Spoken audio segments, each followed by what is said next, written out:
हर हर महादेव, श्री शिवाय नमस्तुभ्यम। आप सबको फिर से स्वागत है मेरे यूट्यूब चैनल अहिल्या की दुनिया में। और आज हम अधिक मास संकष्टी चतुर्थी की व्रत कथा को श्रवण करेंगे। आप इस व्रत कथा को अंत तक जरूर सुनिएगा। चलिए हम इस व्रत कथा को शुरू करते हैं। अधिक मास में आने वाली इस पवित्र संकष्टी चतुर्थी की कथा सतयुग काल से चली आ रही है। कहा जाता है इस व्रत की कथा द्वापर युग में पांचाली द्रौपदी को महर्षि वेदव्यास ने सुनाई थी। एक समय की बात है जब कुरुवंश के संरक्षक ऋषि पांडवों के वनवास काल के दौरान उनसे मिलने उनके आश्रम में आए हुए थे। तब पांचाली द्रौपदी की जिन्हें दुशासन ने भरी सभा में निर्वस्त्र किया और दुर्योधन ने उसे अपमानित किया था, यह सोचकर हैरान थी उनसे ऐसा कौन सा पाप हुआ था जिसके कारण उन्हें यह अपमान सहन करना पड़ा। तब महर्षि ने उत्तर में उन्हें राजा चंद्रसेन और रानी रत्नावली की कथा सुनाई थी। महर्षि ने कथा का आरंभ करते हुए कहा, एक समय की बात है जब राजा चंद्रसेन अपनी भार्या रत्नावली के साथ सुखमय जीवन व्यतीत कर रहे थे। उनके राज्यों में चारों ओर खुशहाली और पवित्रता छलक रही थी, किंतु उनके शत्रु और राज्य लोलुप सम्राटों को उनकी यह खुशहाली रास नहीं आई।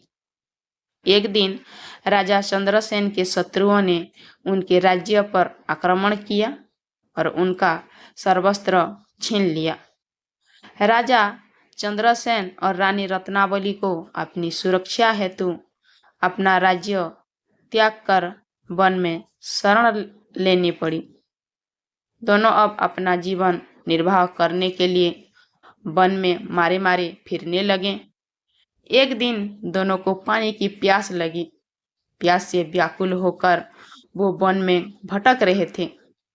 भटकते भटकते वो अनायास एक ऋषि के आश्रम में जा पहुंचे। वो आश्रम महर्षि मार्कंडेय ऋषि का था। इतने घने जंगल के बीच में जब वो दोनों इस स्थान पर पहुंचे तो उनको परम शांति की अनुभूति हुई। उन्हें ऐसा लगा जैसे इस स्थान पर आने के बाद उनकी शुद्धा तृप्त हो गई हो। जब उन्हें इस स्थान के बारे में ज्ञात हुआ तब तो बिना किसी विलंब के महर्षि मार्कंडेय के समक्ष जा पहुंचे और उनके समक्ष नतमस्तक होकर अपने इस कष्ट रूपी जीवन से मुक्ति पाने का उपाय मांगने लगे। महर्षि ने उन्हें आशीर्वाद दिया और उनसे अपनी इस दुर्दशा का कारण पूछा। राजा और रानी ने उन्हें सारी बात यह सुनाई। राजा को भी द्रौपदी की तरह संदेह हो रहा था कि उनसे ऐसा कौन सा पाप हुआ है जिसके चलते उन्हें यह कष्ट भोगना पड़ रहा है। ऋषि मार्कंडेय सर्वज्ञाता थे। वो बहुत भविष्य और वर्तमान को भली भ्रांति देख सकते थे। महर्षि ने ध्यान धरते हुए राजा के पूर्व जन्म के कर्मों का टोटला और उनके प्रश्नों का उत्तर देते हुए कहा, हे राजन, पूर्व जन्म आप एक परम तेजस्वी राजा थे। एक दिन आप अखेद करने जंगल में गए हुए थे। वहां अपने लाल वस्त्रों को धारण किए कुछ नाग कन्या को व्रत का अनुष्ठान करते हुए देखा था। आप उनसे प्रभावित होकर उनसे उस व्रत अनुष्ठान के बारे में पूछने लगे। वो समय अधिक मास का था। उन्होंने बताया कि वो सभी भगवान श्री गणेश की संकष्टी चतुर्थी का व्रत कर रही हैं। इस व्रत को करने मात्र से मनुष्य की सभी समस्या का अंत हो जाता है। मनुष्य को अपने कष्टों से सहज ही मुक्ति प्राप्त होती है। नाग कन्या के मुख से भगवान श्री गणेश की संकष्टी चतुर्थी अधिक मास संकष्टी चतुर्थी के बारे में सुनकर उन्होंने भी इस व्रत को करने का मन ही मन निश्चय किया, किंतु समय जाते वो अपने नाम, यश और कीर्ति की प्राप्ति होने पर इस व्रत का अनुष्ठान करना भूल गए।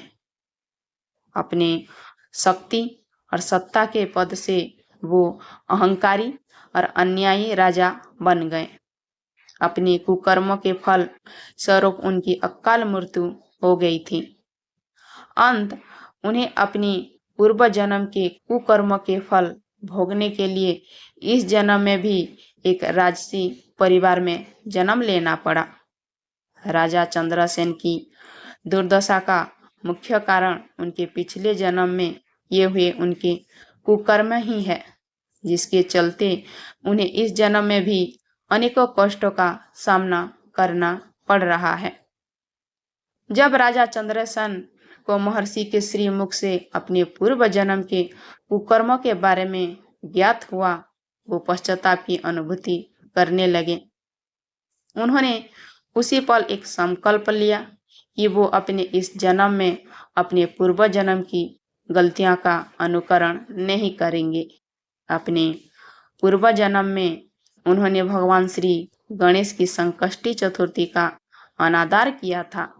अंत उस जन्म में आने वाली अधिक माह के कृष्ण पक्ष की संकष्टी चतुर्थी व्रत को दोनों राजा और रानी ने श्रद्धापूर्वक व्रत का अनुष्ठान किया, जिसके फल स्वरूप उन्होंने अपना खोया हुआ राज्य और सम्मान वापस पाया। अंत महर्षि वेद व्यास के मुख से अधिक मास संकष्टी चतुर्थी की कथा का वर्णन सुनने के बाद रानी द्रौपदी को भी अपने प्रश्नों का उत्तर मिल गया। सभी उपस्थितों पांडवों भी यह बात जान गए थे कि उनके दुखों का मूल कारण क्या है, किस कारण से उनको अपना राज्य छोड़ना पड़ा और उतना अपमान सहना पड़ा।